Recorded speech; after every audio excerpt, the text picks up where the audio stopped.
રાલેજ મંદિર ભોજનાલય।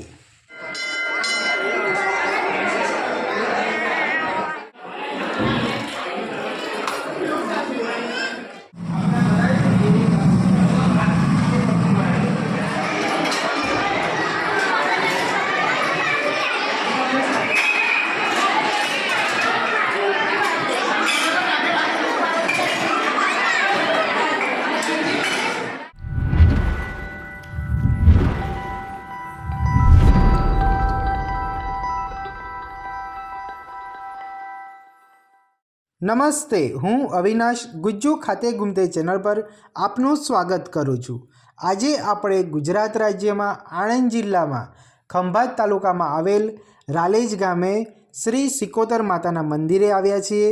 તો ચાલો હું તમને આ મંદિરે માતાજીના દર્શન કરાવીશ અને અહીંયા જે ભોજનાલય ચાલે છે તેના વિશે માહિતી આપીશું। તો ચાલો આપણે હવે મંદિરના અંદર પ્રાટાંગણમાં જઈએ। તો આ મંદિરની અંદરના મુખ્ય ગેટથી અંદર એન્ટર થયા પછી આટલું વિશાળ એક પ્રાટાંગણ આવે છે, જ્યાં તમે બેસી પણ શકો છો। અને હા મિત્રો, તમારી વ્હીકલ પાર્ક કરવા હોય તો તેની પણ અહીંયા સારી એવી સુવિધા કરેલી છે, જે તમે આમાં વિડીયોમાં જોઈ શકો છો। અને હા, આજના વિડીયોમાં આપણે મંદિરના ભોજનાલયની મુલાકાત કરવાના છીએ, પરંતુ તે પહેલાં તમને મંદિરના દર્શન કરાવું, જ્યાં તમે શ્રી સિકોતર માતાજીના દર્શન કરશો। અને હા, જો તમે અમારી ચેનલને સબસ્ક્રાઈબ ન કરેલ હોય તો ચેનલને જરૂરથી સબસ્ક્રાઈબ કરી લેજો।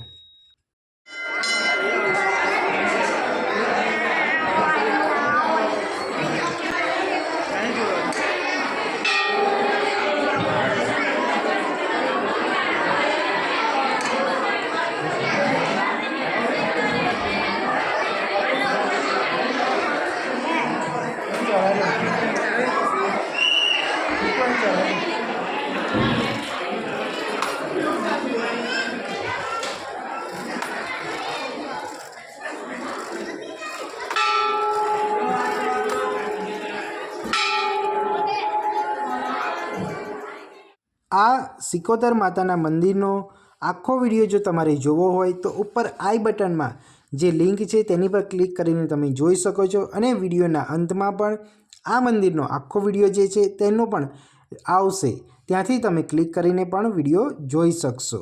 તો ચાલો હવે આપણે મંદિરનું જે ભોજનાલય છે તેની મુલાકાત કરીશું। તો હવે આપણે મંદિરના ભોજનાલય તરફ જવા માટેના બે રસ્તા છે। એક તો સૌથી પહેલાં રસ્તો તમે જ્યારે મંદિરમાંથી બહાર આવો છો કે જાઓ છો અંદર, ત્યારે તમને આ ભોજનખંડનો દરવાજો જોવા મળે છે, ત્યાંથી તમે અંદર જઈ શકો છો। અને બીજો રસ્તો છે કે જ્યાં તમે તમારું વ્હીકલ ગાડી પાર્ક કરી છે ત્યાંથી જ ડાયરેક્ટ ભોજનાલયમાં તમે જઈ શકો છો। તો ચાલો હું તમને આ જે રસ્તો છે, મુખ્ય રસ્તો, ત્યાંથી ભોજનાલયની અંદર લઈ જઈશ। અને આ ભોજનાલયમાં તમને ભોજનાલયને લગતી બધી માહિતી મળવાની છે, તેથી વિડીયોને એન્ડ સુધી જરૂરથી જોજો, વિડીયોને સ્કીપ કરતા નહીં। અને હા, ભોજનાલયમાં તમે જ્યારે પણ જાઓ ત્યારે પગરખાં બહાર જ ઉતારીને અંદર જવાનું રહે છે, જેથી ભોજનાલયની સ્વચ્છતા સંપૂર્ણ રીતે જળવાઈ રહે। તો ચાલો તમે જોઈ શકો છો કે દરેક ભાવિ ભક્ત અહીંયા એમના પગરખાં બહાર જ ઉતારીને ભોજનાલયની અંદર આવેલા છે। અને તમે જોઈ શકો છો કે કેટલી ભારે માત્રામાં અહીંયા યાત્રાળુઓ અહીંના ભોજનાલયમાં મળતી ગુજરાતી થાળીનો આનંદ લે છે।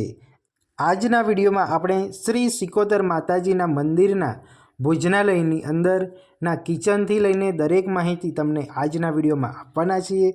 તમે જોઈ શકો છો કે દરેક ભાવિ ભક્તને અહીંયા ગુજરાતી થાળી જમાડવામાં આવી રહી છે, અને તે પણ તેમને જોઈએ તેટલી ગુજરાતી થાળી મળે છે પ્રસાદના સ્વરૂપે। એટલે એક રીતે તમે કહી શકો કે અનલિમિટેડ ગુજરાતી થાળી જે તમે પ્રસાદ તરીકે અહીંયા તમે જેટલી વખત તમારે જોઈએ તેટલી વખત તમે લઈ શકો છો। તો ચાલો હવે હું આપને આ જે ભોજનાલય છે તેના કિચનની મુલાકાત કરાવું। હવે આપણે ભોજનાલયના કિચનમાં આવી ગયા છે। તમે જોઈ શકો છો કેટલા વિશાળ વાસણોની અંદર શ્રદ્ધાળુઓ માટે ભોજન બનાવવામાં આવી રહ્યું છે, અને તમે જોઈ શકો છો એકદમ ગરમા ગરમ જ ભોજન અહીંયા યાત્રાળુઓને ભાવિ ભક્તોને જમાડવામાં આવી રહ્યું છે। અને આ ભોજનાલય કેટલા ટાઈમ સુધી, કેટલા વાગ્યા સુધી, કેટલા દિવસ ચાલુ રહે છે તેની પૂરેપૂરી માહિતી આપણને આજના વિડીયોમાં હું આપને આપવાનો છું. તમે જોઈ શકો છો કે કેટલું વિશાળ ભારી માત્રામાં ભોજનાલયની અંદર ભોજન બની રહ્યું છે. અહીંયા શ્રી સિકોતર માતાના મંદિરે જે દર્શનાર્થી આવે છે તે ભાવિ ભક્તોને ભોજનાલયની અંદર પ્યોર શુદ્ધ ગુજરાતી થાળીનું ભોજન પીરસવામાં આવી રહ્યું છે. અને આ જે રસોડું છે તેની સ્વચ્છતા પણ તમને બતાવું કે અહીંયા દરરોજ આટલી જ સ્વચ્છતા અહીંયા તમને પણ જોવા મળશે કે એકદમ સ્વચ્છતા સાથે રાખવામાં આવે છે. અને આ જે મોટા મોટા વાસણો છે તેની અંદર ભોજન લઈ જવાય છે. તો ચાલો હવે અહીંયા આપણને શ્રી રમેશભાઈ ચંદ્રભાઈ પટેલ અહીંના ભોજનાલયનું જે કિચન છે, રસોડું છે, તેના વિશે થોડી માહિતી આપશે. બોલો સરજી. માં સિકોતર યાત્રા ધામની અંદર સિકોતર ભોજનાલય ધામ છે. આજે 200 પણ ભોજનાલય પણ આજે 25-30 વર્ષથી ચાલે છે. એમાં દર રવિવારે પહેલાં જમતા હતા, ફરી મંગળ ગુરુ રવિવાર કરીને અત્યારે કાયમી ભોજનાલય 6 વર્ષથી ચાલે છે. અને માનો આ ભોજનાલયનો રસોડું બનાવવાનો ભાગ છે. એની અંદર અમારી પાસે રોટી બનાવવાનું મશીન છે. બધું તૈયાર બને રોટી બહાર નીકળે એ પ્રમાણે મશીનનું વિધાન બનેલા છે. સાથે સાથે ગેસની લાઈન પણ આખી મંદિર તરફથી રાણી ગામથી નાખી લાવ્યા છે અને લાઈન વ્યસ્તી છે. આ પ્રમાણે 6 જગ્યાએ ગેસની લાઈન અને આ ભોજનાલય માટે વપરાય છે. સાથે સાથે વાસણો પણ એટલા બધા છે.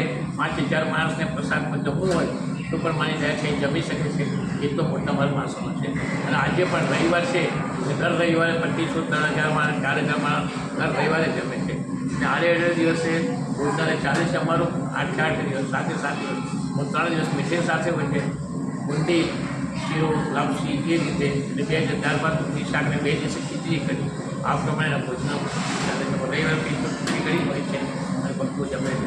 આ મોટા મોટા વાસણો બધા જેવી જરૂર પડે એવા મોટા વાસણો ઉપયોગ કરી અને ભક્તોને ફ્રી જમાડે છે. ભક્તો મને કોઈ પણ પૈસો લેતા નથી, પણ ભક્તો જે દાન આપે છે ભોજનાલયમાં એ ભક્તો સુધી આવે છે, એનો ઉપયોગ અમે કરીએ છીએ. આ સંસ્થાનો મોટું ભોજનાલય છે. ઓકે. તો ચાલો હવે આપણે સરજીની સાથે જે ભોજનાલય છે જ્યાં બધા જમી રહ્યા છે તે જગ્યાની મુલાકાત કરીશું. અમારો એસી ડાઇનિંગ હોલ છે આખો, અને મિની એસી ડાઇનિંગ હોલ છે આખું. જ્યારે કંઈ પ્રસંગો સારા એવું હોય, કોઈ જરૂરિયાત હોય તો વાપર આપીએ છીએ. ભોજનાલયમાં પણ અમે ભક્તોને બેસાડીએ કે આપણે જરૂર પડે તો જમાડીએ છીએ. અને આ દાતા તરફથી માહિતી આપવામાં આવી છે આખું ડાઇનિંગ. એટલે મિત્રો, આ કોઈને સામાજિક પ્રસંગ અહીંયા મંદિરે ઉજવવો હોય તો તેની માટે બી એક અલગ એવું નાનું એવો હોલની સુવિધા રાખેલી છે, જ્યાં તમે તમારા સામાજિક પ્રસંગ પત્યા પછી આ જગ્યાએ ભોજનનો કાર્યક્રમ રાખી શકો છો. બરાબર ને સરજી? હા, બરાબર છે. ભોજનાલય છે, ભોજનાલય જોઈન્ટ જ છે. સામે એક મોટો ડાઇનિંગ હોલ છે, ત્યાં આપણે જઈએ હવે. હા.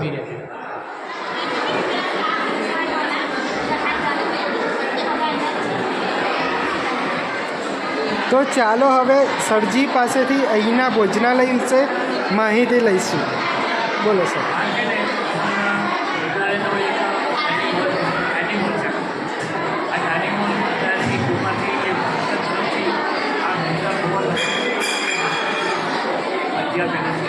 બેંગ્લોરના વસ્તી છે અને માતાજી સુસ્ત ભગત છે. એમને અમને એક મહેતા ઉપર મકાન રહેવા માટે બની આપ્યું છે. સાથે સાથે અહીંયા આગળ આ જમવા માટે ત્યાં જોઈ ડાઇનિંગ હોલ બની આપ્યું છે. માની કૃપાથી એના ભોજનાલય ચાલે છે. દર જમે છે અને કાયમી ભોજનાલય છે. એટલે દર રવિવારે 4,000 લોકો જમે છે. અને મહિનામાં 45-40 જમે છે. જમવાની ફેસિલિટી છે. 3 દિવસ મીઠાઈ આપી છે. 2 દિવસ ત્યારબાદ રવિવાર ત્યાં આજે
ચકલાસી જે આવે છે નડિયાદ તાલુકાના છે ચકલાસી જે આવે છે તેની અંદર આવે છે તેની અંદર આવે છે શું લાગે પ્રસાદ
મંદિરના સૌથી જૂના મુખ્ય સેવક ભોજનાલયમાં જ્યારે પણ આવે ત્યારે જે ભાવિ ભક્તો હોય છે તેમની પાસેથી ભોજનનો અભિપ્રાય લેતા હોય છે, જેથી ભોજનમાં કંઈ સુધારો કરવા જેવું હોય કે ના પસંદ આવીએ તો પણ તેને ખ્યાલ આવી જાય.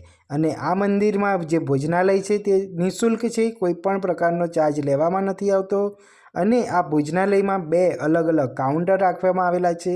અને અહીંયા જો તમારે નીચે બેસીને ના જમવું હોય તો તમે આ રીતે ઊભા આ રીતે જમી શકો તે રીતેની પણ વ્યવસ્થા કરેલી છે. અને અહીંયાનો જે સ્ટાફ છે, જે અહીંયા જે સેવા આપી રહ્યા છે તે પણ લોકો એકદમ હસમુખા ચહેરાવાળા છે અને દરેકને રાજી ખુશીથી જેટલું જમવું હોય તેટલું જમવાનું આપે છે. ફક્ત આપણે એટલો જ ધ્યાન રાખવાનું છે કે અન્નનો બગાડ સહેજ પણ ના થવો જોઈએ. તમે જોઈ શકો છો કે દરેક ભાવિ ભક્તને અનલિમિટેડ ગુજરાતી અહીંયા ભોજનાલયમાં તમે જમી શકો છો. સવારથી ચાલુ થઈ જાય છે તે સાંજના 4 વાગ્યા સુધી ચાલુ હોય છે. દરરોજના માટે 7 દિવસ આ ભોજનાલયમાં તમને જ્યારે પણ તમે મંદિરે શ્રી સિકોદર માતાજીના મંદિરે દર્શન કરવા માટે આવો ત્યારે મંદિરના ભોજનાલયમાં તમને ગુજરાતી થાળીનો પ્રસાદ તરીકે જેટલું બી તમારે જમવું હોય તેટલું તમે ગુજરાતી થાળી અહીંયા જમી શકો છો, જેમાં કઢી, ખીચડી, શાક દરરોજ અલગ અલગ હોય છે. અને આ ભોજનાલયના મુખ્ય 2 ગેટ છે ભોજનાલયની અંદર આવવા માટે. એક છે આ પાર્કિંગમાંથી તમે અંદર આવી શકો છો, તમારી ગાડી પાર્ક કરી હોય ત્યાંથી પણ તમે અંદર આવી શકો છો. અને ભોજનાલયની અંદર આવવા માટેનો બીજો રસ્તો, તમે જ્યારે શ્રી સિકોદર માતાજીના દર્શન કરીને પાછા આવો છો ત્યારે તે મંદિરેથી પણ તમે આ બાજુ અંદર ભોજન કક્ષમાં આવી શકો તે રીતેનું વ્યવસ્થા કરેલી છે. આ ભોજનાલયની અંદર તમે જે થાળીમાં જમ્યા હોય તે થાળી તમારે જાતે જ ધોઈને મૂકવાની હોય છે. તમે વિડીયોમાં જોઈ શકો છો કે દરેક યાત્રાળુ ભક્ત પોતાની થાળી જાતે જ ધોઈને મૂકે છે. અને ત્યાં એક સ્ટાફ હોય છે જે સેવા આપતા હોય છે, તેમને આપવાની હોય છે. અને એટલું અહીંયા જરૂરથી ધ્યાન રાખજો કે અન્નનો બગાડ સહેજ પણ કરવાનો નથી. મેં જ્યારે ભોજનાલયની મુલાકાત કરી તે દિવસ રવિવાર હતો અને ત્યારે ભોજનના મેનુમાં કઢી, ખીચડી અને બટાકાનું શાક હતું. આ ગુજરાતી થાળીનું આ જે મેનુ છે તે એટલું સરસ સ્વાદિષ્ટ હતું કે તમે એક નહીં પરંતુ 2 વખત તો જરૂરથી આ ગુજરાતી અનલિમિટેડ થાળી તમે જરૂરથી ભરપેટ જમીને ઘરે જઈ શકો છો તે રીતેનું હતું.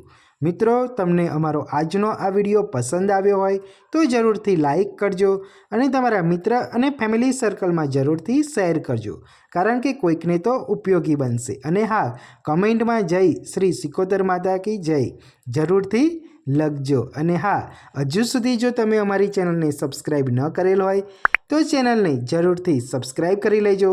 આનાથી અમને મોટિવેશન મળે છે. તો ચાલો હવે બીજા વિડીયોમાં મળીશું.